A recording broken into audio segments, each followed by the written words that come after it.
Pessoal, boa tarde. Eu vou dar início oficialmente ao nosso seminário virtual agora.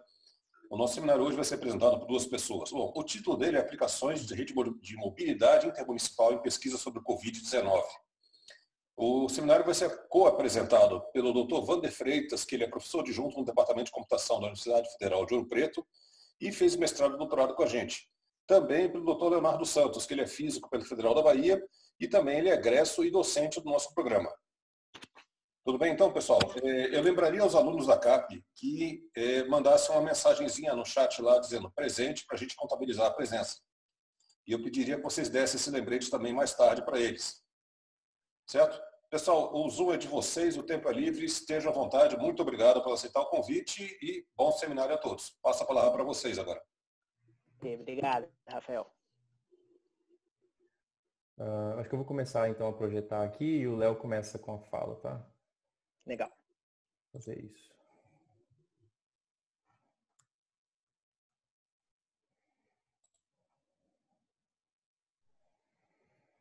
Pronto. Então vamos lá. Bem, bom dia, meus caros.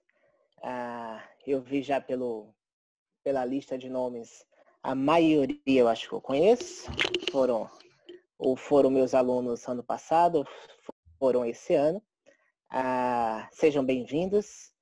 O Rafael e o VJ divulgaram a oportunidade de dar seminários aqui para vocês. Eu conversei com o Wander, a gente estava trabalhando já junto nesses problemas e ele gentilmente topou apresentar, então fica o meu agradecimento já ao meu colega Wander. E eu vou começar falando, a primeira parte do seminário é por minha conta e depois o Wander continua, beleza? Desculpa que de vez em quando eu vou sumir, que eu vou admitir os colegas que estão entrando agora. Pronto, beleza. Vamos lá.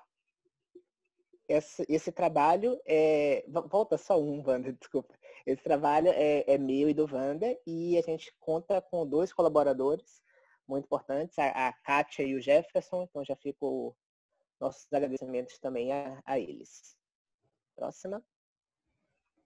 Tá, então a gente vai contar um pouquinho contar um panorama de onde que essa pesquisa está, onde que ela se insere, falar um pouco do que a gente fez, dos dados e do método que a gente usou. Então a gente usou dados de mobilidade urbana e usou redes complexas geográficas. A gente vai explicar direitinho o que é isso, resultados, discussões, conclusões e referências. Tá, então um ponderamento importante, um habeas corpus preventivo aqui, é que nós não somos epidemiologistas, nem eu, nem o Wander. Mas eu conheço quem é, tá? Eu fiz iniciação científica lá na Bahia em 2005, isso, de 2005 a 2008, no grupo de saúde coletiva da Universidade Federal da Bahia, que é um curso nota 7 da CAPES, já há muito tempo, nota 7. Então, eu conheci epidemiologistas, eu trabalhei com modelagem matemática, com esses modelos CIR, que agora ficaram bem famosos, tá? E eu fiz o doutorado no INPE com o Miguel, o Antônio Miguel da DPI, e na minha banca estiveram, por exemplo, a doutora Cláudia Codesso e o doutor Flávio Coelho, que são dois dos nomes mais respeitados dessa área de modelagem matemática do Brasil hoje, e eles estão nas referências do nosso trabalho. Tá? E o que esse trabalho tem a ver com o INPE? Né? O INPE é o Instituto Nacional de Pesquisas Espaciais. Mas o espaço não é só o espaço que está lá fora, né? O espaço está aqui. O INPE produziu recentemente uma nota técnica através do laboratório, eu vou falhar, me desculpem, no nome do laboratório, mas acho que é de integração de sistema, sociedade, alguma coisa assim, que é o LIS. Sistemas socioambientais. Pronto, valeu. Liderado aí pelo Miguel, que ou foi, eu não lembro, docente da CAP, mas tem também o Pedro, que é docente da CAP, é o professor de metodologia científica de vocês. Tem muita gente boa lá nesse laboratório. Eles produziram essa nota técnica. É uma das nossas referências, então no final a gente vai mostrar também a referência. E, bem, o problema da Covid, vocês estão vendo, é um problema enorme e toda a contribuição responsável é muito bem-vinda. Próxima. Tá, então, essas são as nossas duas contribuições. São 2 artigos que nós publicamos na modalidade pré-print. Então, para quem não conhece, existe um rito, né, do método científico. A parte final deve ser a publicação, tornar os seus resultados públicos para que outros possam acompanhar, possam reproduzir, possam contestar, né, para que apresentem uma ciência melhor do que a sua, do que a atual. E, normalmente, a gente submete os artigos a revistas e passa por revisão por pares. Então, pares são pessoas que entendem muito daquela área, seus colegas, né? E eles vão analisar criticamente o que você preparou. Na modalidade pré-print, a gente simplesmente formata o trabalho e publica. Ele não passa por revisão por pares. Isso não necessariamente diz que o trabalho é ruim. Ele só diz que o trabalho ainda não foi analisado por pares. Em física, isso é bem comum, já há um bom tempo. Existe o Archive, que é esse repositório de artigos, que o pessoal faz muito isso. Até para ter primeiros feedbacks sobre o seu trabalho antes de enviar para a revista. E você mostra, você já publica os seus resultados, já garante, de certa forma, a autoria. Tá? Então, é uma estratégia interessante. E, dado o problema em curso, é muito importante fazer isso. Se você submete para uma revista, deixa os seus resultados fechadinhos até a publicação na revista, se você tiver sorte, uns 3, 4 meses. O normal, uns 6 ou mais, tá? Então, o recurso do pré-print é um recurso importante, assim como o recurso dos fast tracks, né, das revistas que têm avaliação rápida, que é para onde a gente vai mandar esses 2 artigos em alguns dias. Próximo. Então, de onde viemos? Eu queria trazer 2 pessoas aqui muito importantes. A gente fala as teorias. Eu sempre gostei de olhar as pessoas por trás das teorias. Não sei se vocês conhecem esses cidadãos. Eles não são muito famosos, né? Mas, próxima, por favor. Esses são o Milton Santos, meu conterrâneo, geógrafo baiano. E o senhor aí abaixo é o papa da área de redes complexas, né, o Barabás. O que é que a gente chama de grafo? Um grafo é uma estrutura de dados, vocês estão vendo aí viram ou estão vendo com o Gribeiro, na disciplina de computação, a estrutura de dados grafo. Então, você tem um conjunto de vértices, um conjunto enumerável, V, e um conjunto de relações entre esses vértices, que são as arestas. A gente pode definir a aresta como um par ordenado que mostra a ligação entre 2 vértices. Na visão do Milton Santos, na visão de um geógrafo, a gente pode considerar vértices como fixos e arestas como fluxos. Então, imagina locais, esses locais estão fixos, eles fazem parte do espaço geográfico, espaço, né? Por isso o INPE é importante nisso. E, além dos fixos, existem os fluxos, então os movimentos nesses locais. Movimento de pessoas. Então, o nosso dado de mobilidade, ele fala sobre pessoas indo de um lugar para outro lugar. Então, a gente tem os grafos e a gente está falando de pessoas, do domínio social. Existe uma teoria bastante multidisciplinar, chamada sistemas complexos, e comportamentos sociais podem ser analisados sob a ótica dos sistemas complexos. Quando a gente usa um grafo para tratar um sistema complexo, nós estamos falando de redes complexas. Então, aqui essa figurinha ela mostra um exemplo de um grafo. Você tem aqui essas estruturas A, B, C, essas letras maiúsculas, que são os vértices, são os nós, os fixos, e conectando aos pares de vértices a esses segmentos de reta, essas ligações, que são as arestas. Nesse caso, essas arestas têm rótulos, né? Elas têm um númerozinho aí, que podem representar, por exemplo, o peso dessa ligação. Eu posso dizer que 7 pessoas vão diariamente da cidade A para a cidade B, por exemplo. Próximo. Tá. Então, a gente tem algumas contribuições nesses dois trabalhos. A primeira é que a gente trabalha com a matriz de fluxos para representar o nosso grafo e a gente trabalha, então, com redes não ponderadas analisadas para diferentes limiares. Quando o Wander mostrar realmente o que a gente fez, isso vai ficar um pouco mais claro. E a gente também trabalha com a versão ponderada. Então, a gente consegue trabalhar com as duas situações. A gente busca, na teoria de redes complexas e com base nesses dados, quais são os índices que são bons descritores da emergência de casos. Então, a gente quer saber onde teve caso e a gente quer responder a pergunta. Se eu tivesse que dar um par pitch de onde teria casos, usando dados de mobilidade, quais seriam esses palpites? E o quão bom seria o quão boa seria a minha previsão, tá? Repare que a gente não faz análise de números de casos por tempo, não é isso. O Wander vai deixar claro o que a gente fez. A outra parte do trabalho é sobre análise de robustez. Então, há falhas e ataques na análise de redes complexas. O Wander vai explicar direitinho também o que é cada parte.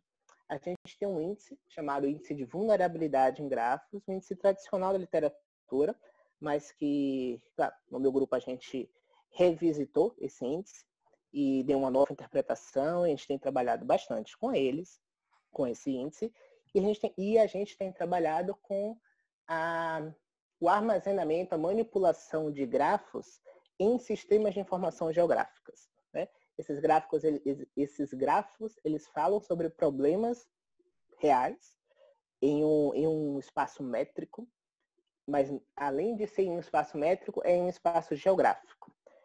Então, a gente consegue representar os vértices com latitude e longitude, por exemplo, com coordenadas geográficas, e a gente tem arestas que dependem de alguma relação espacial.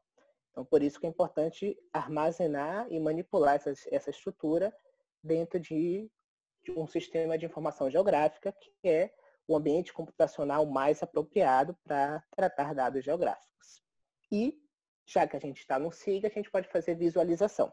A gente produz mapas dos índices topológicos de redes complexas. Próximo. Tá, esse é o nosso dado. Então, existe uma pesquisa do IBGE, Redes e Fluxos do Território, com dados de 2016. Acho que ela foi publicada em 2017, mas refere-se aos dados de 2016. O nosso dado, ele fala sobre a frequência semanal de viagens entre um par de cidades, tá? Então, o universo considerado são as vias terrestres. Um conjunto de entrevistadores, eles analisaram quantos tickets são normalmente vendidos em rodoviárias para ir de um lugar a outro. Considera ônibus, vans e estruturas análogas. No nosso caso, a gente tratou só das vias terrestres, nós não consideramos as hidroviárias, portanto, a gente não analisa a região norte do país. Na região norte, o transporte hidroviário é fundamental. Então, já que a gente não analisa esse dado, a gente não pode falar sobre essa área de estudo. Um dado bastante comum também, talvez o mais comum para esse tipo de análise, é o dado do censo de 2010 sobre migração pendular. São as viagens normalmente diárias que as pessoas fazem quando moram em uma cidade, trabalham ou estudam em outra cidade. A gente não usou esse dado, primeiro porque esse dado já foi usado por várias pessoas. Se a gente usasse o mesmo método com o mesmo dado, a gente ia ter o mesmo resultado. Então, pluralidade é importante, a gente analisou um outro dado. E a gente acha que esse dado é interessante por ele ser mais atual. O censo é de 2010 e o nosso dado é de 2016. Próximo. Tá, então, como eu falei, a gente usa o conceito de geógrafo, são esses grafos em um espaço geográfico, e a gente tem trabalhado, por exemplo, com esses geógrafos de interesse da área de meteorologia. Então, essas figuras aqui, elas mostram o seguinte: a gente pegou dado de radar meteorológico para cada ponto de grade do radar, a gente tem uma série temporal. A gente pode calcular a correlação entre cada par de pontos e a gente conecta um par de pontos se a correlação temporal entre as séries temporais desses pontos for maior ou igual a um valor mínimo. Então, se eu uso um limiar 0,5, quer dizer que eu vou conectar todos os pares de vértices nessa região que tem comportamento, que tem dinâmica suficientemente semelhante. Tá, então eu tenho um grafo. Eu posso, depois disso, fazer uma análise de comunidades, né? Isso é mais comumente chamado de análise de agrupamento. Quero ver as regiões homogêneas nessa estrutura de grafo.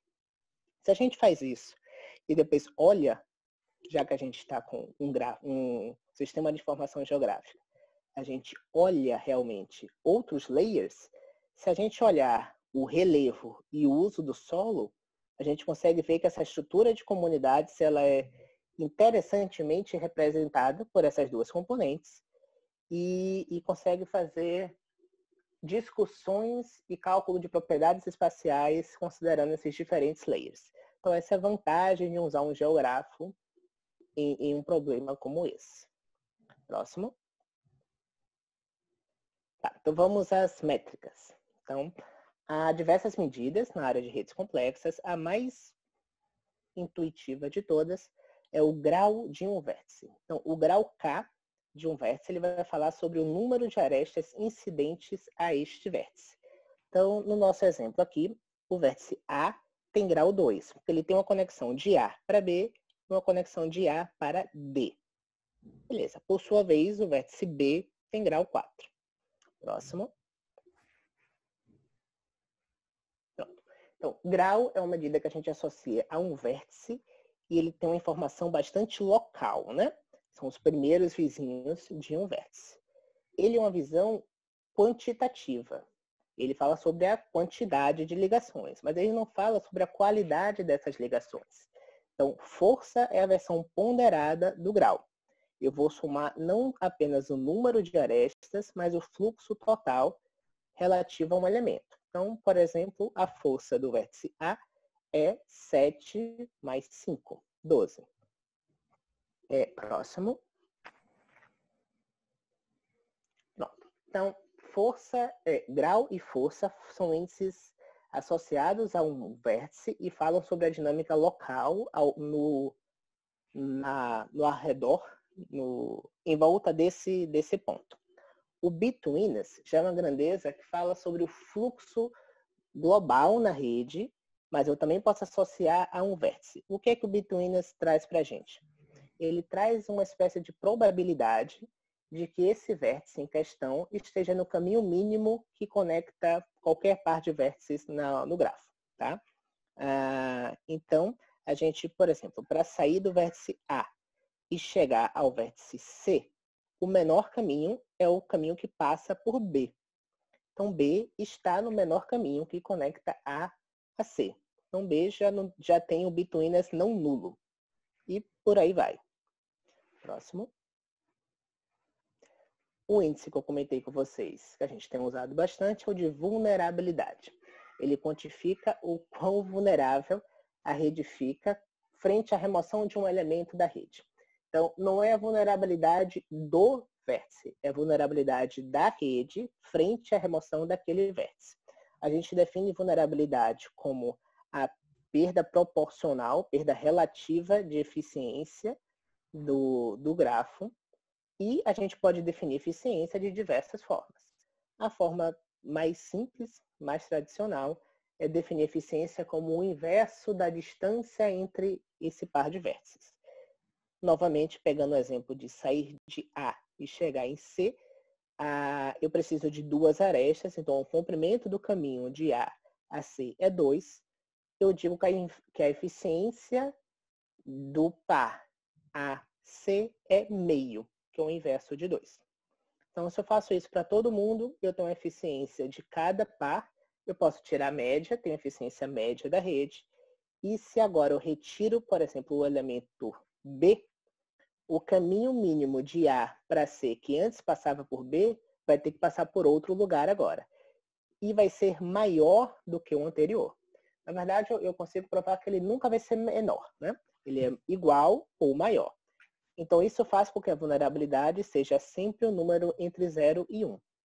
Então, que é uma propriedade muito legal, que vai ajudar bastante nas nossas análises. Próximo. O último índice é o diâmetro do grafo. Então, eu falei que o mínimo caminho de A a C é 2. Se a gente varre todos os pares possíveis de origens e destinos e pega o maior desses menores caminhos, a gente tem um diâmetro. Nesse grafo, o diâmetro é 3. Por exemplo, para sair de A, eu não consigo ver qual é o último vértice aqui. De A até G. Pronto, de A até G. Eu não consigo fazer isso em um passo e nem em 2 passos. Eu preciso de 3 passos. Próximo. Redes de mobilidade e Covid. Agora eu passo a palavra ao meu colega Vander Freitas. Ok. Bom, então, vocês já viram o que é uma rede complexa, sabem já como computar alguns das métricas dessa rede, né? Falta agora associar isso com os dados de Covid, né? É isso que a gente vai fazer agora. Bom, então é o seguinte, os dados que nós utilizamos são do IBGE, né, de 2016, como o Léo já falou. Nesse dado, a gente modelou as cidades como sendo os nós, né? No caso, os vértices, e os fluxos entre as pessoas são as arestas, ou seja, aquelas ligações, né? E esse dado, ele mostra, vou mostrar aqui na figura anterior, por exemplo, se a gente usar esse gráfico aqui como um modelo, por exemplo, para você sair, o número de pessoas que sai da cidade A e vai até a cidade B é 7, né, por semana. Que sai de B e vai para C é 8 por semana. Ou que sai de C e vai para B é 8 também. Aqui no caso nosso, a gente utilizou essa rede como sendo uma rede não direcionada, né? Então, o fluxo ele vale para as duas direções, né? Tanto de A para B quanto de B para C. Então, cada nó é uma cidade e as conexões entre as cidades dá o fluxo de pessoas que vai de uma cidade para outra semanalmente, tá? Bom, a gente trabalhou com 2 redes, né? A primeira rede é a rede do Brasil, que tem 4.987 nós, né? E aqui a gente não considerou a região norte, pelos motivos que o Léo já falou, né? Porque a região norte tem outros modais de transporte que são muito representativos daquela região e nós não estamos considerando eles. Aqui a gente está considerando só fluxo terrestre, né? Então, a rede total do Brasil, se fosse considerar o norte, tem por volta de 5.400 nós, né? Retirando eles, a gente tem 4.987 cidades. E a rede do estado de São Paulo, com 620 nós. Aí a gente calculou aqui algumas características da rede, só para vocês terem uma ideia. Então, essa rede do Brasil sem o norte, ela tem por volta de 59 mil arestas. Então, tem 59 mil conexões entre cidades. E, bom, nós calculamos então a força para cada nó, né, que é o acumulado do fluxo que chega em cada nó. Se a gente calcular uma média, isso quer dizer que cada cidade recebe em média 1.169 pessoas por semana, né? E o grau médio, vocês lembram, né, o número de arestas que cada nó tem? O grau médio da rede é 23,8, ou seja, cada cidade está conectada em média a outras 23,8 cidades. Nós calculamos também o Betweens, né, uma versão normalizada dele, deu esse valor pequenininho aqui, que é 1,37 vezes 10 a menos 3, que é a média. Para São Paulo, 620 cidades, né, com 4.796 conexões. Aqui tem a força média, bem parecido com o do Brasil, né, mas o grau médio é um pouco menor. E aqui tem o Betweens. Isso aqui, esse ETA zero, é considerando a rede do jeito que o dado vem do IBGE, né? Sem fazer alterações nele. Mas aí, durante a nossa análise, a gente percebeu que, às vezes, é mais negócio você descartar algumas conexões que têm um fluxo muito baixo. Então, por exemplo, tem ligações entre cidades que quase não tem movimento de pessoas, né? São poucas pessoas. Então, o que a gente fez foi aplicar um limiar. Aquelas arestas que tinham um fluxo menor que um dado limiar, né, que aqui a gente chama de eta D, esse é o limiar. Quem tiver abaixo desse limiar, a gente simplesmente descarta aquelas arestas e deixa só as arestas com maiores fluxos, né? Aquelas arestas que representam o maior movimento de pessoas entre nós. E aí, com isso, A gente teve aqui, ó, depois de fazer colocar esse limiar, eu já vou explicar como é que a gente encontra esse limiar, né? Mas depois de aplicar o limiar, pode ver que a rede do Brasil, ela saiu de 59 mil conexões para 2.482. De 1.169 aqui, que é a força média, né, o número de pessoas médio que chega por nó, né, para 414, e o grau médio foi de 23 para 1, ou seja, o número de conexões ele decresce muito, né? E o Bitwins aqui, ele mudou, mas não mudou tanto assim. Para São Paulo, caiu então o número de conexões de 4.796 para 486, aqui a força de 1.132 para 535 e o grau médio para 1.6. Bom, mas como é que a gente acha então esse limiar aqui para remover esses menores fluxos, né? Bom, o que a gente faz é o seguinte, essa figura aqui de cima, esse subfigura A, ela é relacionada à rede do Brasil, tá? O que a gente faz é o seguinte, aqui embaixo tem o limiar que a gente vai variando e a gente calcula o diâmetro para cada limiar. Ou seja, aqui para o limiar igual a zero, que é a nossa rede original, a gente calcula o diâmetro da rede, né? Que é o maior dos menores caminhos, né? E aqui a gente viu que deu um valor abaixo de 10. Aí o que a gente faz é ir alterando esse limiar, né? A gente calculou então para o limiar 2, limiar 3 e foi calculando o diâmetro da rede, conforme a gente foi variando o limiar. E aí você vê que ele tem um padrão aqui de subida, né? O diâmetro vai crescendo, porque conforme você vai retirando os nós, as conexões, né? Alguns nós ficam isolados, né? E também com isso, os caminhos mínimos, eles vão ficando maiores, né? Porque se você tinha uma ligação entre um nó e outro e você tira aquela ligação, você vai ter que percorrer outro caminho que provavelmente é maior. Por isso o diâmetro da rede vai crescendo, crescendo, conforme esse limiar aumenta, até que ele chega num ponto que ele só decresce depois daquilo. E esse ponto aqui é o ponto que nós utilizamos como o limiar. Ok? Então, isso aqui é para o Brasil, o limiar está por volta de 207. E para o mapa de São Paulo, a mesma coisa, o limiar ele está por volta de 165, algo assim. Ok? Então, a gente já tem então um limiar para poder analisar a rede original aqui com eta zero e depois a rede só com os maiores fluxos. Legal. Aqui é um plot usando aquele conceito de geografo que o Léo apresentou.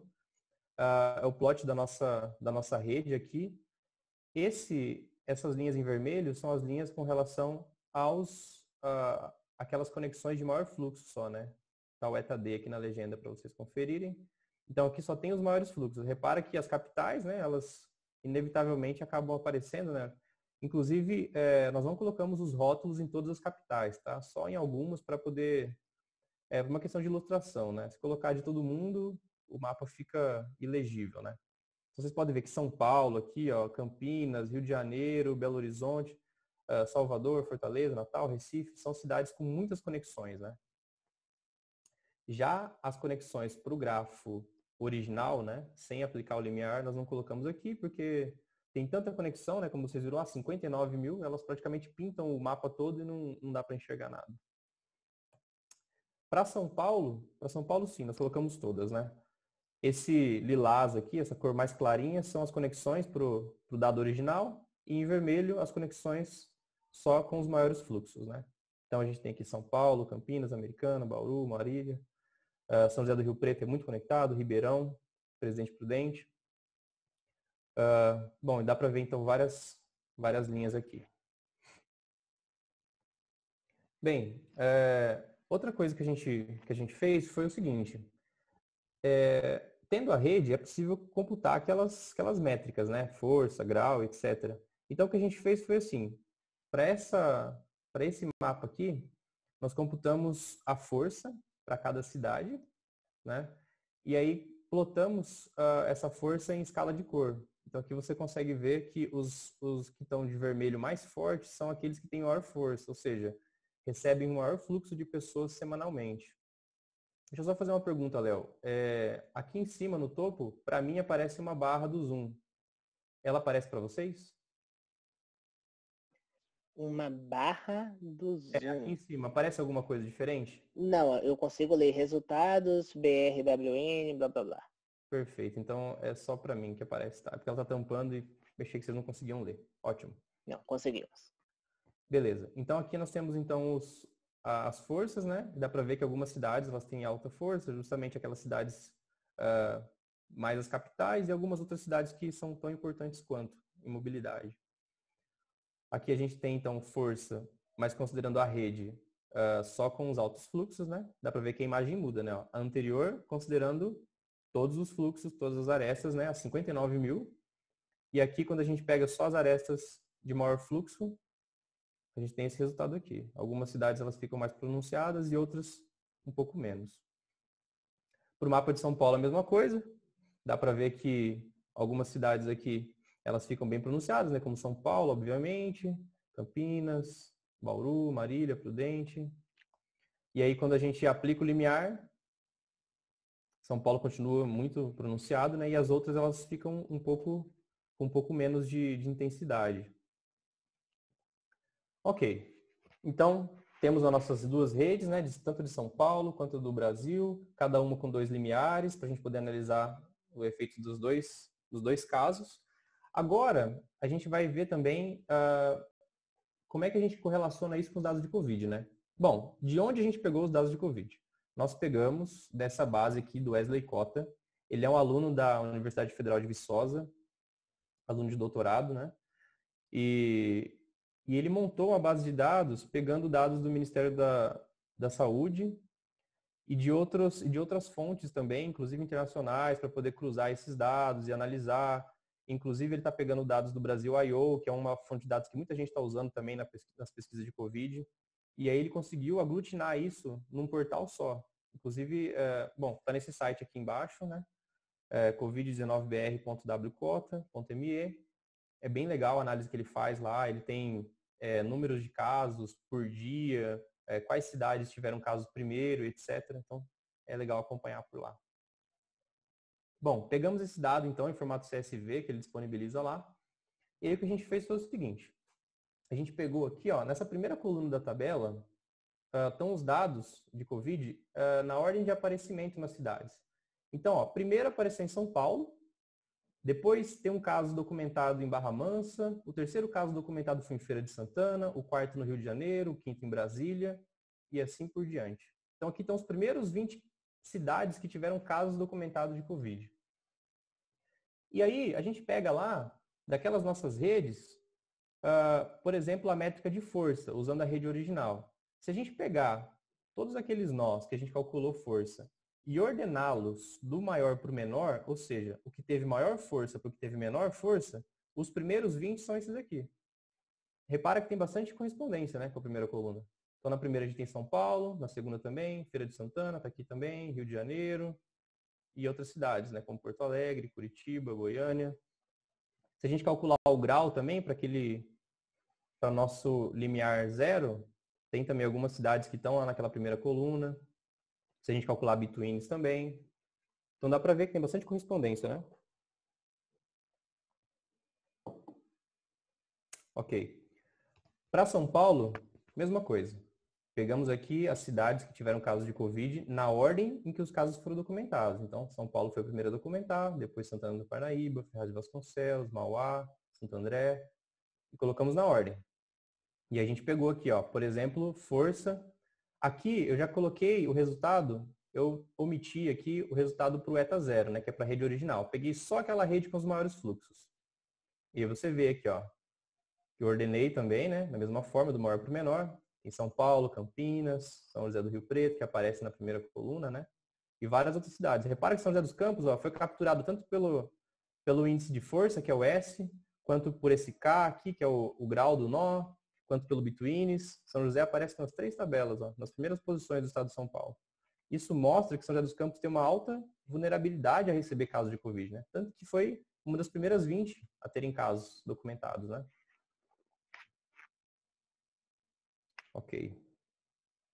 Bom, beleza. Então a gente tem todas aquelas métricas, né? Nós temos cada métrica para as duas redes, né? Tanto para a rede do Brasil quanto para a de São Paulo. A gente tem a rede original e a rede com os altos fluxos.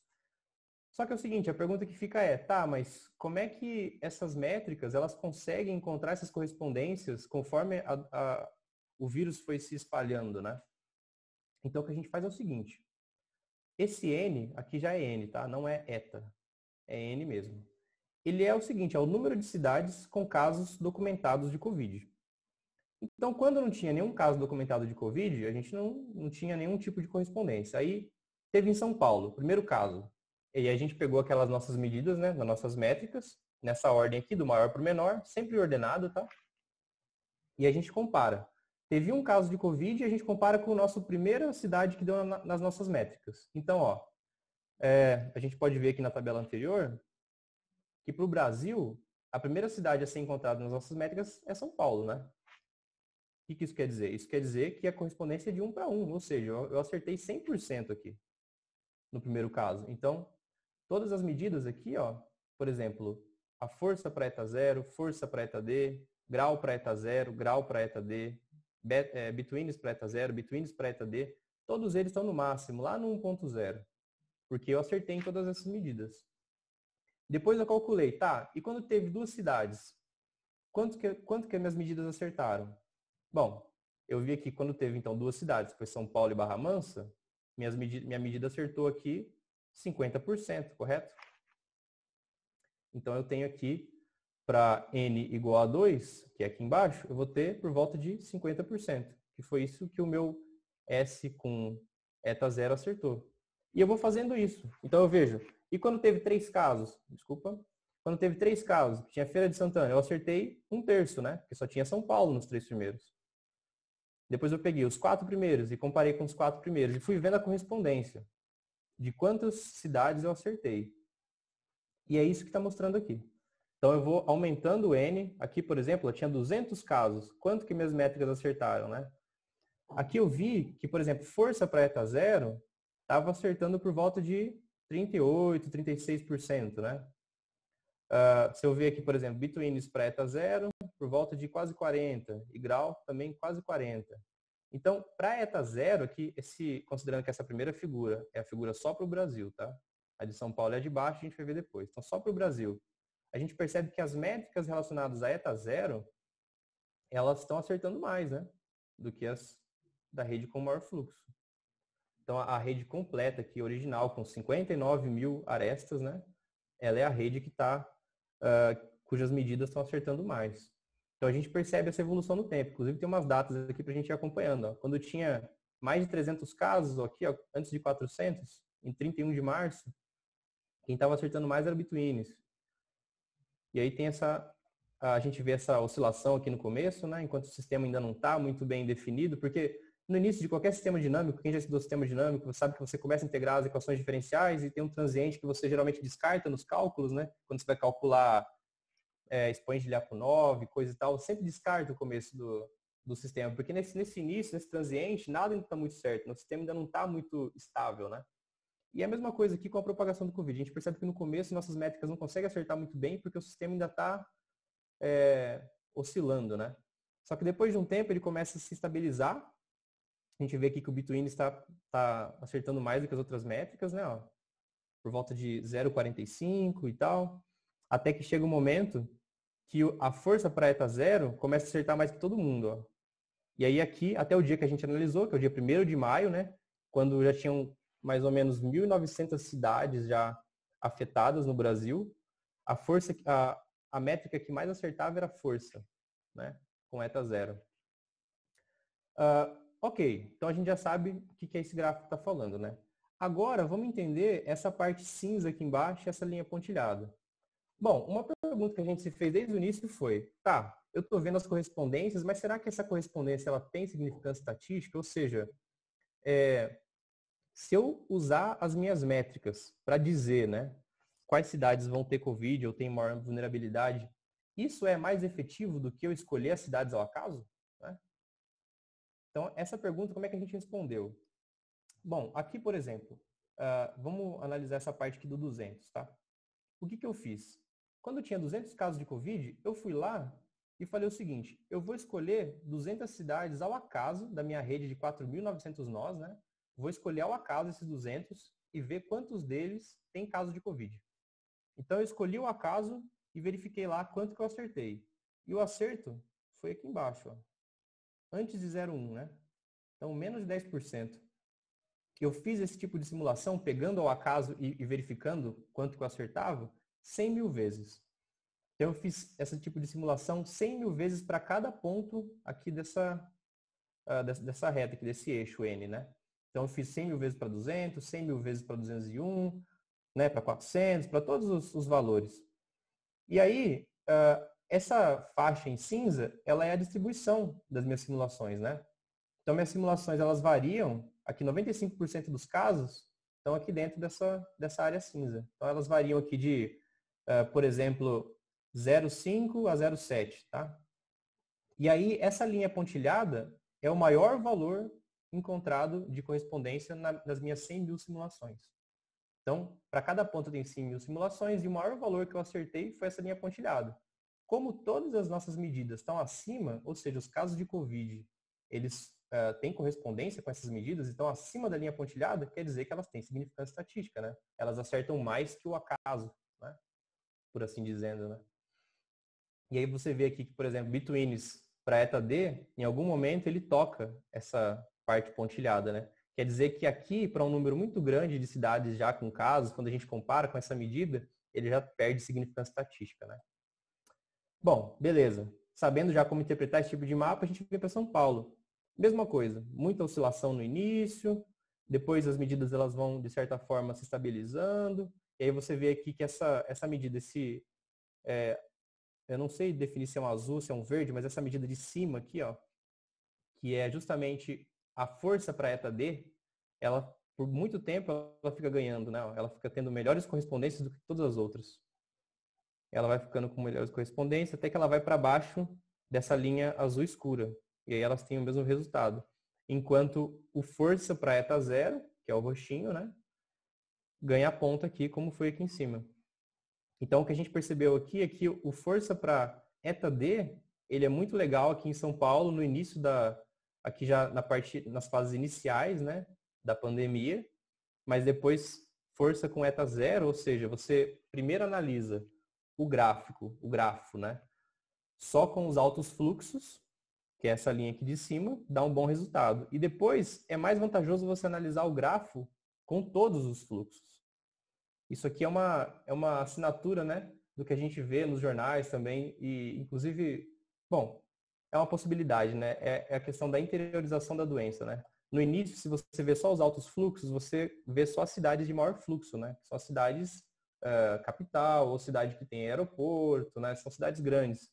E depois a doença ela vai para cidades menores, né? Então você precisa daqueles fluxos que tem poucas viagens, né, de pessoas. Bom, beleza.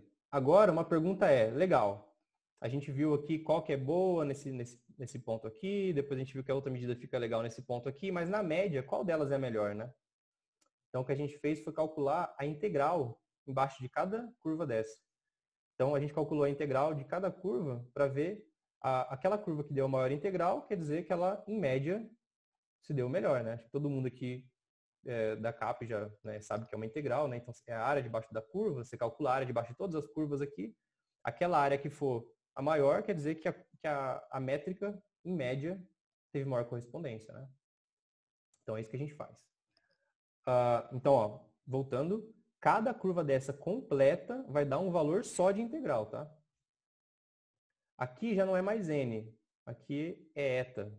É aquele threshold, lembra do início que a gente definiu, dois thresholds, o 0 e o d?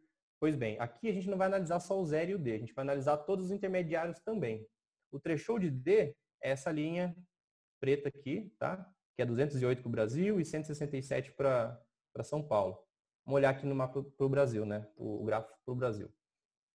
Bom, para o Brasil, com threshold 0, a gente vê aqui ó, que a métrica grau, ela dá um valor de integral aqui, por volta de 800 e pouco, né?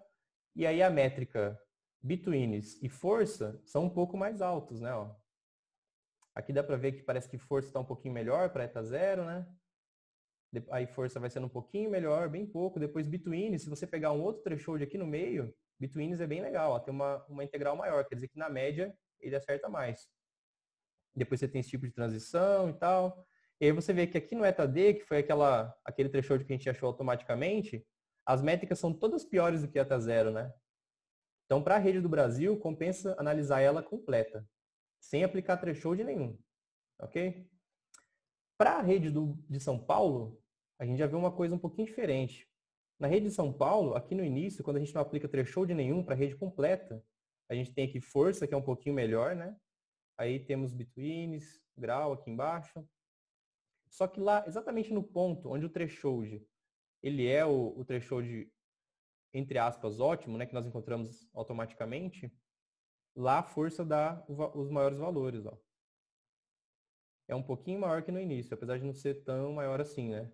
E a gente repara que aqui, ó, justamente no mapa, no gráfico de São Paulo, força com os fluxos mais altos, ela dá um valor legal aqui, até que a força com o gráfico completo começa a ser melhor. Então elas têm uma certa equivalência, né? Mas a gente percebe que aqui no início essa é melhor e aqui no fim a outra é melhor. Mas o legal de ver que a gente conseguiu encontrar esse ponto aqui de forma automática, né? Usando aquele lance com o diâmetro, né? Encontrar o diâmetro que seja o maior possível com o maior threshold, né? Bom, legal. Então a gente já sabe algumas coisas aqui. Algumas correspondências são melhores quando as arestas de menor fluxo são removidas, né? A gente viu que isso acontece aqui. Então, força com eta zero é o melhor preditor, né? Tem as melhores correspondências para o Brasil aqui sem a região norte. Força com eta D é melhor para São Paulo no início, e depois a gente viu que tinha uma transição, justamente, provavelmente, né, por causa da interiorização da doença. A gente viu que essas medidas elas apresentaram, né, uma correspondência que é significativa, estatisticamente falando, até um dado período, né? Mas tanto aqui para o Brasil quanto para São Paulo, chega um momento que algumas métricas elas esbarram aqui nas nossas simulações, né? Em que a gente pegava aleatoriamente os valores, né? Então quer dizer que aqui, se você pegar e usar betweens com eta D, né, que é o laranja aqui, ou você escolher cidades ao acaso, a correspondência vai dar praticamente a mesma coisa, né? Ela perde significância. As outras métricas aqui de cima não, elas já têm uns valores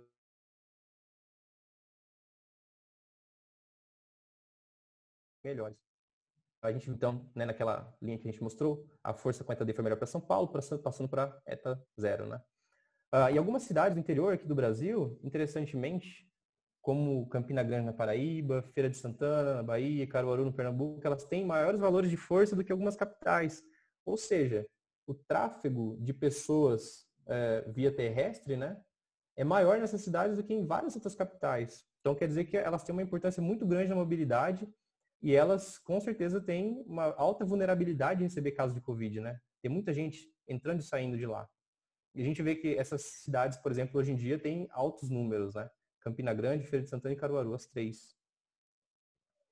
Bom, agora, os últimos slides da apresentação, eu vou dedicar essa parte de robustez em redes.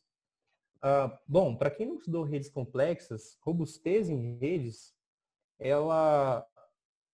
o objetivo é responder essa pergunta aqui, né? Como é que eu faço para fragmentar uma rede de forma eficiente, né? Quais nós eu escolho para poder tirar daquela rede a fim de quebrar ela logo, né? Eu vou mostrar rapidamente aqui um vídeo. Nesse vídeo aqui, esses nós aqui maiores, eles são os nós com maiores graus, né? Então aqui o tamanho do nó, ele está associado com o grau que o nó tem. Nós mais conectados têm um grau maior, portanto são maiores, tá? Então aqui, nesse tipo de análise aqui, vão ser feitos ataques a esses nós de maior grau. Então, conforme o cara tem maior grau, ele é removido primeiro. Então, ó, a gente remove primeiro esse cara aqui, depois esse, próximo é esse, e vão ocorrendo algumas remoções. Repara, ó, até pausei o vídeo aqui, aqui já tem um componente desconectado da rede, né? Aqui tem outro, aqui tem alguns nós soltos, né? E tem um grande componente conectado, percebe? O tamanho desse componente conectado é a métrica que a gente usa para poder acompanhar como é que está sendo essa fragmentação da rede, tá? Então, conforme a rede vai sendo fragmentada, a gente vai acompanhando o tamanho do maior componente que existe nela, que a gente chama de componente gigante. Então, ó, vão ocorrendo alguns ataques, né? E esse componente vai decrescendo, até que, no fim das contas, fica todo mundo sozinho, né? Bom, beleza. Então esse vídeo, o que ele está mostrando é essa curva aqui, ó. O que é essa curva? Bom, o F aqui, esse F, ele é a fração de nós que foi removida da rede. Então, está entre 0 e 1, está normalizado. Então, é a fração de nós que foi removida. E aqui, também normalizado, é o tamanho do componente gigante. Então, conforme você vai removendo nós da rede, o tamanho do componente decresce, concorda? E ele decresce muito rapidamente para esse tipo de rede que a gente chama de livre de escala. O que é uma rede livre de escala? São aquelas redes em que poucos nós são muito conectados e muitos nós têm poucas conexões, né? Pensando na rede social, por exemplo, imagina uma pessoa famosa, né? Essa pessoa famosa, ela tem muitas conexões, né? E, bom, eu, o Leonardo e outras pessoas que não somos, assim, famosos, né? Nós temos poucas conexões. Então, essas pessoas que são muito famosas, elas conseguem aglutinar vários nós próximos delas, né? Por exemplo, eu posso seguir, não sei, um cantor famoso na rede social e uma pessoa lá do interior da Itália segue esse cantor famoso, por exemplo. Se a gente for pensar naquela ideia de caminho mínimo e tal, a gente está conectado, eu estou conectado a essa pessoa do interior da Itália por esse cara famoso. Mas a partir do momento que eu tiro esse cara famoso da rede, eu perco milhões de conexões, né? Milhões de pessoas que estariam conectadas a mim através dele, eu perco. Então é justamente por isso que é interessante fragmentar a rede usando, por exemplo, a métrica do nó, né? A métrica do nó não, desculpa, a métrica do grau. Porque aí você consegue pegar os caras que estão mais conectados e tirar eles primeiro da rede. Bem, então aqui para essa rede a gente tem esse tipo de decrescimento, mas por outro lado, se a gente começar a arrancar aqueles nós, não do maior grau para o menor, mas de forma aleatória, o componente gigante ele vai decrescendo dessa forma aqui, ó. Linearmente, tá vendo? Praticamente linearmente, né? Então você tira um cara, ele decresce de 1, por exemplo. Tira mais um, ele decresce de 1. E vai acontecendo quase que linearmente. Então, claro que os ataques à rede, eles são mais efetivos do que as falhas na rede, né? Aleatoriamente, a gente chama de falha. Quando é guiado por alguma métrica, ataque.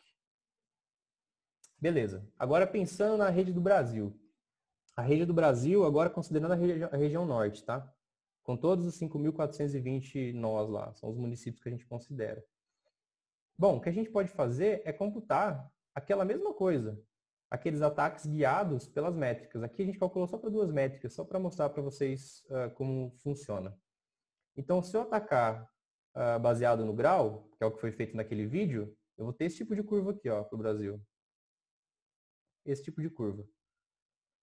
Se eu atacar baseado em vulnerabilidade, que foi aquele outro índice que o Léo mostrou, que tem a ver com a eficiência da rede e tudo mais, eu vou ter essa curva em amarelo aqui. E aí, o que a gente fez aqui, nessa rede do Brasil, foi aplicar 3 thresholds, né? Aqui é a rede original. Aqui é um primeiro threshold para retirar aquelas conexões que tem um fluxo médio para baixo, né? A gente pegou aqui, calculou a média de todos os fluxos, então quem tiver abaixo da média a gente tira. E aqui a gente deixou mais restrito ainda, só os mais altos fluxos, que é, a gente tirou os fluxos que estão abaixo de média, mas um desvio padrão, por exemplo, né? A rede ficou mais desconectada ainda. Então aqui é a rede completa, meio conectada e bem pouco conectada. E a gente percebe aqui, ó, que algumas medidas, essa medida de grau, por exemplo, parece dar melhor resultado que vulnerabilidade, né? E como é que a gente faz para comparar essas 3 curvas? A gente pode calcular a média aqui dos tamanhos do componente gigante, conforme o tempo passa. Então, como é que a gente faz? Esse valor aqui, ó, a gente pode calcular uma somatória dele indo de 0, né, até o f igual a 1 aqui, que é justamente, são n nós, né, que a rede tem. Então, a gente pode tirar o primeiro nó, vai ter aqui o tamanho do componente gigante. A gente tira mais um, vai ter outro tamanho. A gente vai somando esses tamanhos e depois divide pelo tamanho total de nós que tem a rede, que é uma média, né? Ao calcular essa média, a gente tem esse índice que a gente chama de índice de robustez, que é o R. E a gente consegue saber a robustez aqui para os ataques guiados por grau e os ataques guiados por vulnerabilidade e as falhas, né? Dá para ver aqui, ó, que por grau ele é mais efetivo porque a rede ela tem uma menor robustez quando atacada por essa métrica. Ou seja, o K causa mais estrago do que o V, né? Então, ter um valor menor de robustez quer dizer que ele causa um maior estrago. Para a rede aqui, com uma quantidade média de conexões, né? Mesma coisa, ó, ele causa mais estrago. Deixa eu pegar o apontador aqui melhor. Ele causa mais estrago. E aqui também. O valor máximo dessa medida aqui, né, é meio. Ok. E uma abstração que a gente fez aqui, por que a gente está fazendo esse tipo de ataque na rede do Brasil, né? Qual a razão disso, né? Uma abstração que a gente fez foi o seguinte, se o país, por exemplo, não sei, está sem algum tipo de... não tem uma estratégia para combater o Covid, por exemplo. Não existe uma estratégia, né, do país todo. O que vai acabar acontecendo? Cada município vai tomar uma atitude, né? Alguns vão fazer um isolamento muito rigoroso e outros vão fazer isolamento nenhum, né? Ou um isolamento mais fraco, ou não vão nem ligar. Então, assim, cada município vai agir de uma forma. Então, o que a gente fez aqui foi o seguinte, essas falhas é como se fossem municípios aleatoriamente se isolando, né? O que seria se isolar aqui? Seriam como se o nó saísse da rede, né? Por exemplo, eles aplicando o tipo de isolamento mais forte, tendo aquelas barreiras sanitárias, né? Que só os carros que forem verificados podem entrar e coisa e tal. Então, esse tipo de curva que a gente vai ter, se cada um fizer o que quiser, né? Se não tiver um controle centralizador aí. Por outro lado, pensando no país como um todo, né, iniciativas federais, se, por exemplo, o ministro da Saúde, né, falasse, olha, tem algumas cidades que têm vulnerabilidade maior, justamente porque elas têm um fluxo maior de pessoas, elas são mais conectadas e tal, então essas cidades elas têm que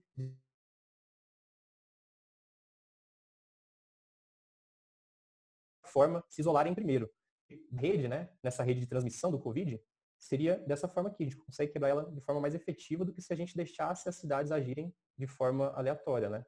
Então é isso que a gente quer mostrar com esse tipo de gráfico. Então as falhas são ações locais dos municípios, os ataques são ações globais, federais. Aqui é a mesma coisa para o mapa do estado de São Paulo, né? Com 620 nós. Também temos curvas parecidas com aquelas. Aqui o grau continua sendo melhor nos 3 casos. E aqui é a rede dos estados, com 27 nós. Aqui, no caso, cada nó não é mais uma cidade, é um estado, né? E aí eu tenho os fluxos entre os estados, etc. E aí aqui a gente vê que a curva já é um pouco diferente, né? Porque os estados, de certa forma, eles têm um grau muito parecido, né? Não acontece como se eu pegar um estado completo com todas as cidades, ele tem... cada cidade, ela pode ser ou muito conectada ou pouco conectada, né? Mas no caso dos estados, em geral, todos eles são bem conectados, né? Todos os estados têm conexões para todos os outros, né? Então acaba que o resultado é praticamente igual do aleatório, né? Para esse caso aqui, em que todo mundo está conectado, né? Usando a rede original. Quando você começa a aplicar threshold, ou seja, você tira aquelas conexões que tem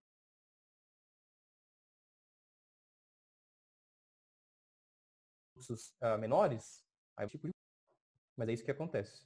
E aí você vê aqui que, por exemplo, para esse caso aqui, vulnerabilidade é um pouquinho melhor, aqui também vulnerabilidade é um pouquinho melhor e aqui também. Então, para os estados, vulnerabilidade é um bom índice, enquanto que grau é melhor para o Brasil e para São Paulo. Bom, algumas continuidades desse trabalho, a gente está trabalhando nisso essa semana, inclusive, trabalhando com os dados de Covid, né?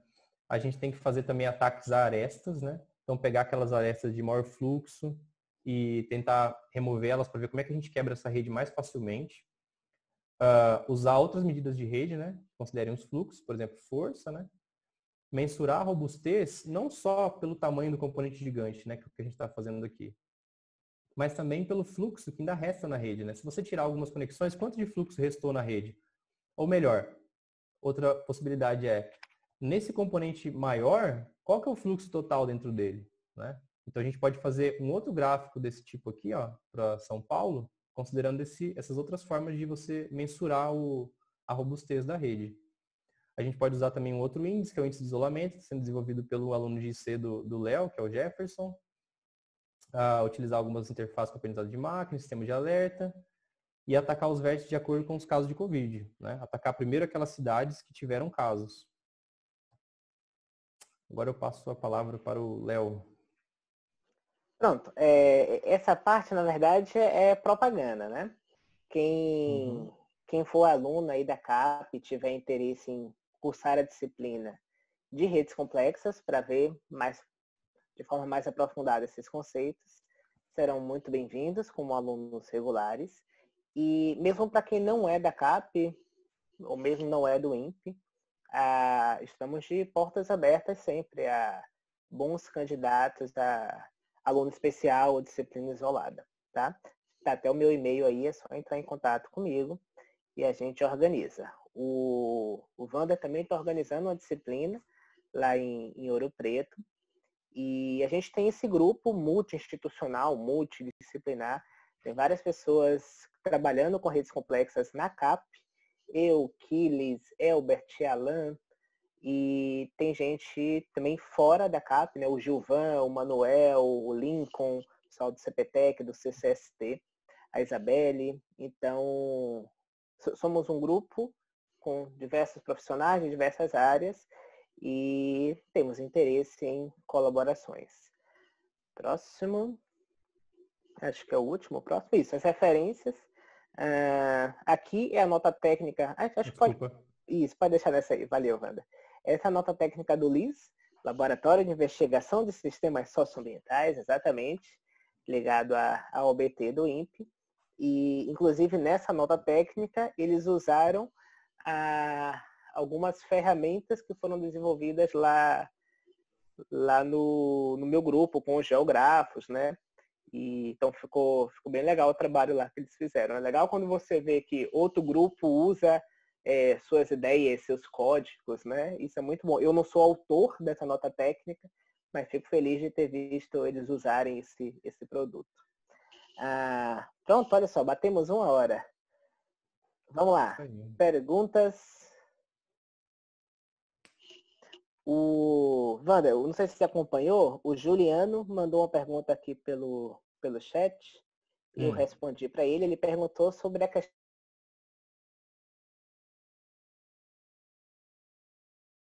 da malha aérea no início da dinâmica. Aí eu respondi para ele, comentando sobre que realmente a malha aérea é importante nesse início, mas a gente não consegue diferenciar o que é propagação interna, né, o que partiu de São Paulo para as outras cidades, do que é a entrada de novas condições iniciais, né, de voos internacionais, por exemplo.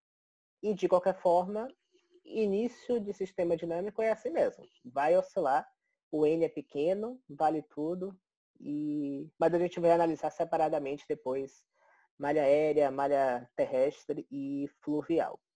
E aí chegou uma outra pergunta aqui que agora eu estou olhando, deixa eu ver. Tá, sobre a pergunta com aprendizado de máquina e quais ferramentas e técnicas a gente pensa em usar. Uma coisa que a gente pode contribuir é com um sistema de alerta no seguinte sentido. Quais são as próximas cidades que têm maior chance de ter casos? Exatamente. Isso é um problema de classificação, de certa forma. Então, a gente pode usar os algoritmos clássicos de aprendizado de máquina para contribuir nessa linha. O Wander tem um colega lá, o Gladson, né? Que tem trabalhos nessa linha.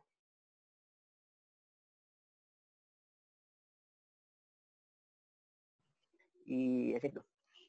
Exatamente. Inclusive, esses índices que a gente calculou, eles são interessantes também para a questão da rechegada, né? A doença, o vírus chegou nas cidades, né? Mas a gente está esperando já e pode ser que aconteçam outras ondas, né? Então a gente já sabe quais são os municípios, assim, pelo menos é um proxy, né? Uma primeira aproximação. A gente já sabe quais municípios têm maior tendência a terem outros casos, né? Nessa segunda onda. Bem, vamos lá. Perguntas de vocês. Eu tenho uma pergunta aqui, posso falar? Wagner. Opa, diga aí, Jay. Primeiro, parabéns aí pelo trabalho, Wander e Leonardo, ficou bem legal. Wander, você poderia voltar, por favor, naquele slide do ETAD? Tem uma perguntinha lá para lá.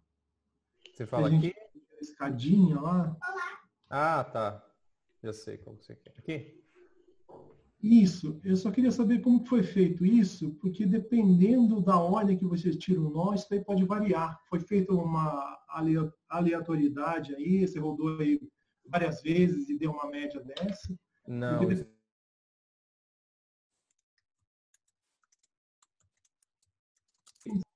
para definir o ETA-D, né? Aqui essa figura, como eu defino aquele ETA-D? Como é que eu defino isso? Bom, eu pego e aplico um limiar para remover aquelas conexões que tem fluxo baixo.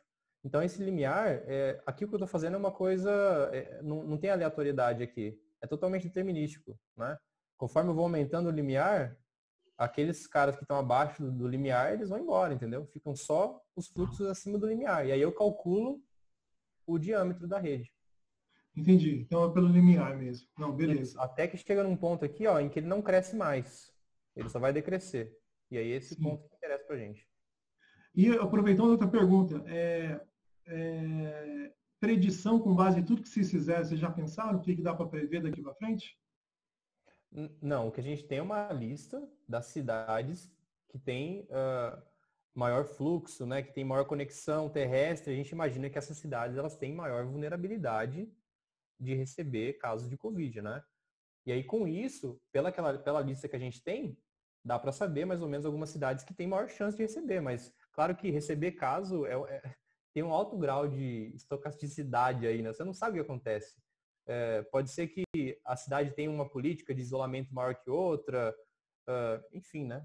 Vários fatores. Isso, deixa eu só falar mais um pouco ainda nessa linha. Uhum. O que a gente apresentou aqui, a gente chamou de uma abordagem descritiva. Então, é uma previsão de passado. E ainda assim, foi difícil. Prever o futuro é ainda mais difícil. E é um futuro bem incerto, porque, no fundo, quando você tem uma cidade com um caso confirmado, ok, muito provavelmente essa cidade tem um caso confirmado. Mas isso não quer dizer que ela não teve casos de Covid antes dessa confirmação. Até porque a gente tem uma política de testes peculiar aqui no país. Então, a gente está seguindo, os testes não estão testando realmente uma amostragem significante e suficientemente bem distribuída da população.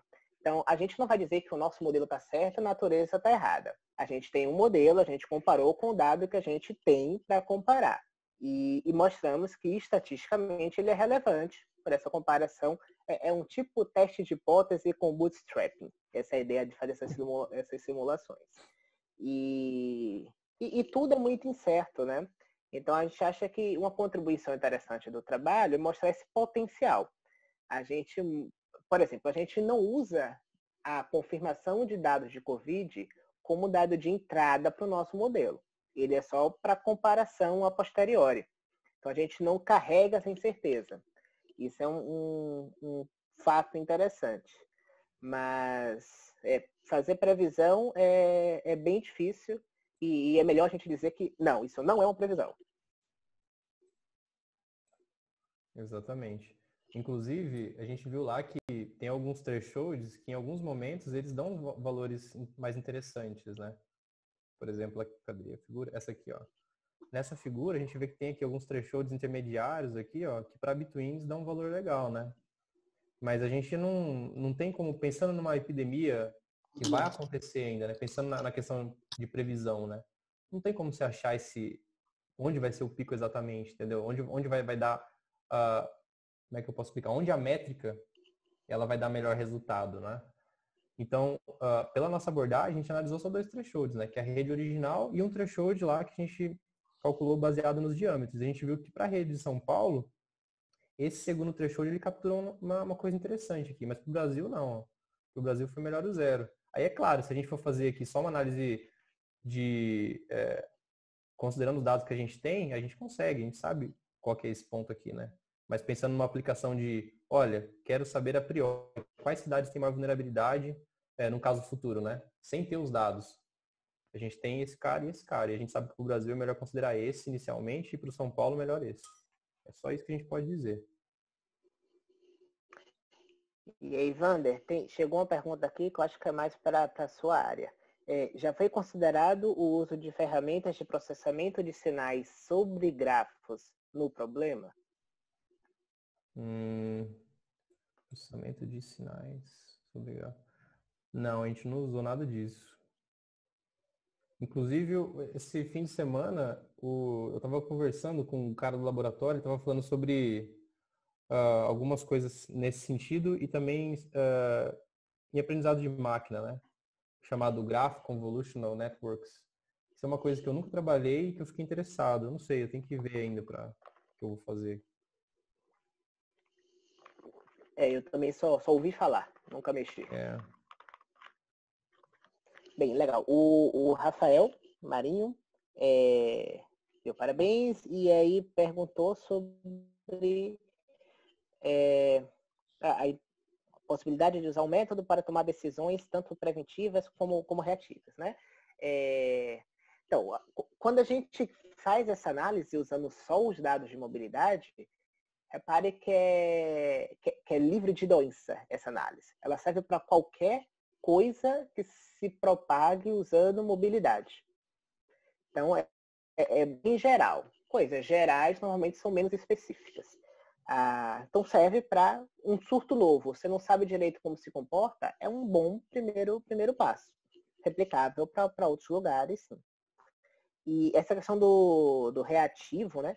A gente vai analisar agora, a gente ainda não calculou essas coisas, de ver a estratégia, como que acontece esse ataque à rede de mobilidade, seguindo os passos do Covid. Se a gente fosse adotar no país uma estratégia completamente reativa. Deixa todos os fluxos acontecerem, detectou caso em uma cidade, isola ela. Detectou em outra, isola essa outra. E por aí vai. O quão boa é essa estratégia? A gente vai calcular isso e em breve teremos a resposta. Os resultados preliminares dizem que não é tão legal isso, não. Não é tão legal, né? Então...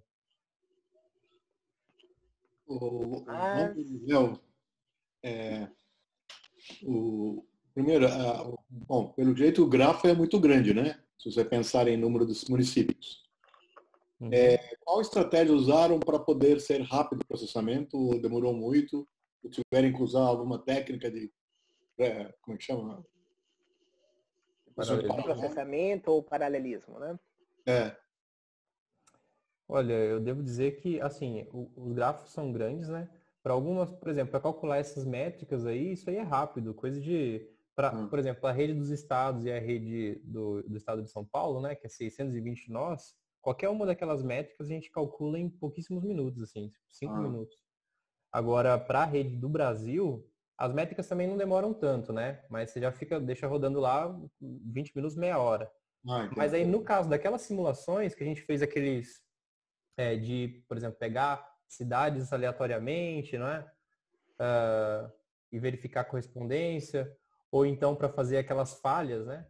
A falha nada mais é do que você remove um nó e verifica o tamanho do componente gigante. Mas para você saber quem que é o componente gigante, você tem que calcular todos os componentes que existem no grafo. Isso já é uma tarefa custosa. Aí você tem que achar qual deles é o maior.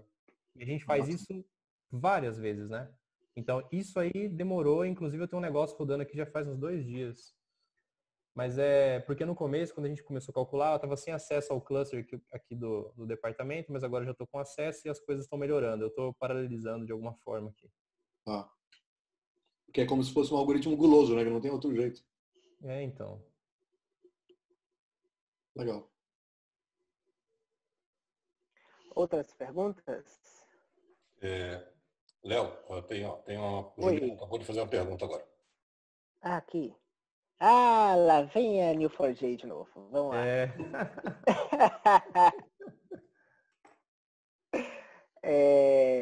Eu não lembro, eu estava na sua banca, eu acho que você já tinha usado lá, né?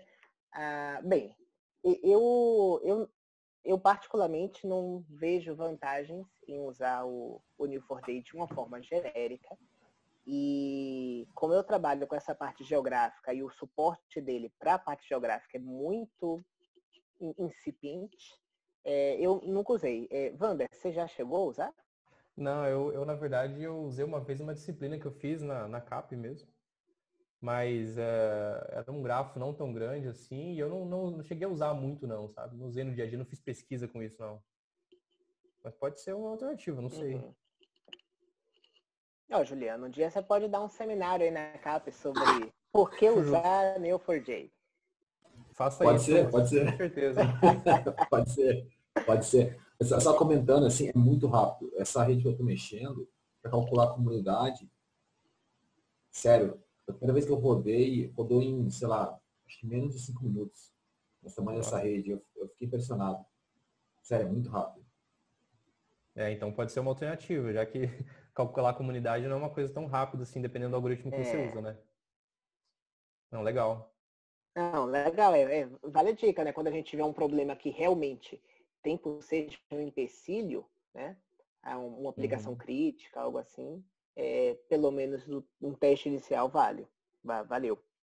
E só uma pergunta, ele já tem esses algoritmos, você já tem algumas funções prontas para esses algoritmos nesse banco de dados? Sim, sim. Função de centralidade tem, parte de comunidade. Cara, tem muita coisa já implementada e com a qualidade da implementação, assim, otimização do código, muito bom. Vale muito a pena. Mas ele faz como consulta SQL ou você pode citar um cursor e puxar um código em Python, por exemplo? Então, ele é um SQL, né? Ele chama de, esqueci o nome, chama Cypher. Ele é um tipo de consulta, quando você vê, cara, é bem legal porque ele é bem intuitivo, o tipo de consulta. E você coloca para ele o que é o nó, usando parênteses e colchetes, colocando o que é, colchetes não, colchetes mesmo, falando o que é o tipo de relacionamento. Então você pode criar labels para tipo de relacionamento diferente, tipo de nós diferentes. Então você filtra, cara, pode fazer muita coisa. Legal. Bacana. Vendeu aquele trabalho da qualificação e apresentar. Daí vocês conseguem entender o que tem de vantagem em usar o Neo4j. Ótimo. Um comentário, Léo e Evander, só que vocês estão trabalhando nesse Covid-19, apesar da abordagem diferente, semana que vem vai ter uma palestra da Evelyn, né, uma doutoranda do Federal do Pará. Ela fez um trabalho na área de região metropolitana de Belém, mostrando um modelo onde, para países ou regiões onde distanciamento social é difícil, casas superpopuladas, ou seja, mesmo que eles estejam fora, mas eles não conseguem se distanciar entre eles, porque às vezes tem um cômodo com 10 pessoas morando. Tá? Então, se tiver interesse, é 2 horas semana que vem. O Rafael deve mandar link para todo mundo. Ele já mandou. Se quiserem, são bem-vindos. Já vou mandar de novo. Legal. Ótimo. Porque com a Léo, que não fez modelagem de junção. Diga, Rafael. Tá cortando um pouco. Tem mais alguma pergunta, pessoal? Algum comentário? A gente vai, depois eu coloquei o link aí no chat. Nós temos a página do Facebook na capa e eu vou publicar os links para todos os vídeos, todos os seminários que a gente está organizando.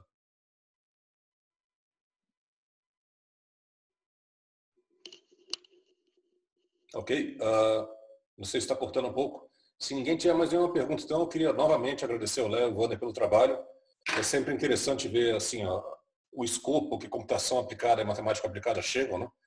É aplicado a tudo, não tem jeito. Aquele pessoal que está trancado em casa dizendo, não gosto de matemática, pode sair, não vai ter alternativa. Tudo é matemática e computação ajuda um bocado.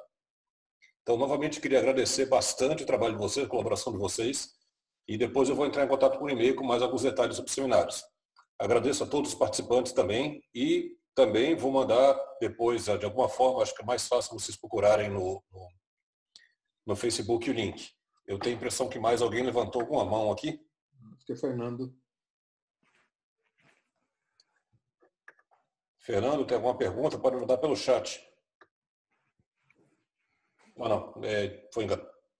Ok, então, agradeço a todos novamente pela participação, agradeço os palestrantes e até o nosso próximo seminário na próxima segunda-feira, nesse horário. Muito obrigado a todos. Ok. Tchau, tchau. Obrigado. Legal. Valeu, pessoal. Tchau, tchau. Valeu.